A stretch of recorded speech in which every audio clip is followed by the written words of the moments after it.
I was skipping down street t'other day, just minding my own business lark, and stumbled upon a nana, a bright yellow nana, with some brown flecks in it too. I pondered to myself, thinking, what gret beast would throw away such a shining example of a nana, just brazenly discarded in middle of street? Then I wondered, maybe it wo gret ape like a king of Kongs. Maybe he's got some more lying around somewhere. And then I did think, my goodness, I do have a rather large rumble in Tum Tum.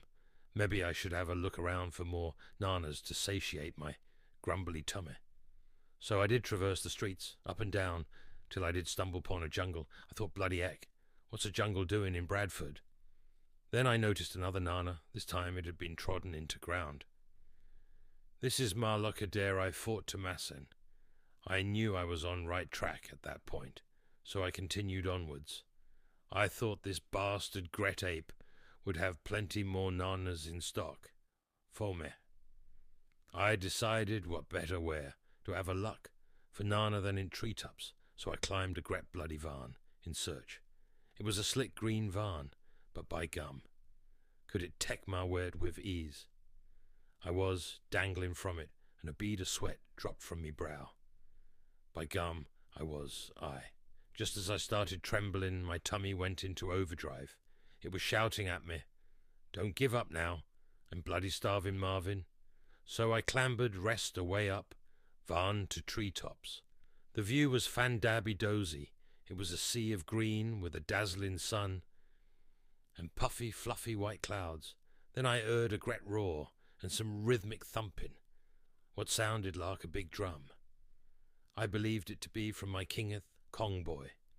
I knew me nanas were close, so I climbed down a bit and made a big swing like the brev boy that I am, swinging from varn to varn in search of delicious yellow nanas. With a gret leap, I landed smack bang in middle of Nana Evan. I tucked in pon the yellow treats, gnashes on full display, sweat slicking through my hair, but I'd succeeded in my journey. But then Gret Ape returned to find me gorging mysel upon his stash of beautiful yellow nanas, and he did put out a great cry. He was hungry too. I told him, "No worries, Lark, we can share." So we did.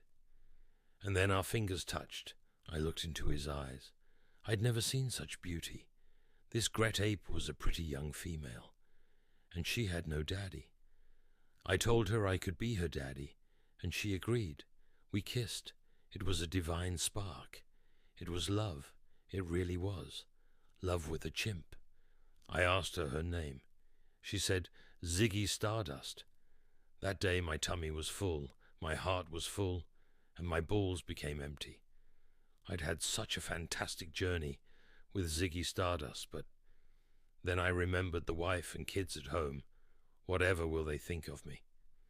I weighed up my options, stay and make love to a great ape all day, while she feeds me nanas, or go home to me slobbish wife and kids who think I'm some slimy goblin man. Which I was, a slimy goblin man. I am a goblin, by the way. A southern/Yorkshire goblin. From Middle-earth, trapped in a dramatic love story retelling of King Kong, or should I say Queen Kong, and her well-hung goblin lover. My life was a fantasy, written by a saint who'd given life to powerful poetry. I chose Ziggy, and we fucked like rabbits until the cows came home. The end.